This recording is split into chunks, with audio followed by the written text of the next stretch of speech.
বৈশাখ মাস ধর্মের মাস। ভাইয়ের শ্বশুর বাড়িতে মহাপ্রভু ভোগের কীর্তনের আয়োজন করেছে।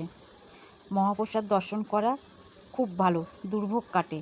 মাইমা তাইমশাই খুব সুন্দর আয়োজন করেছে। সবাই কীর্তন শ্রবণ করুন।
রাধে রাধে।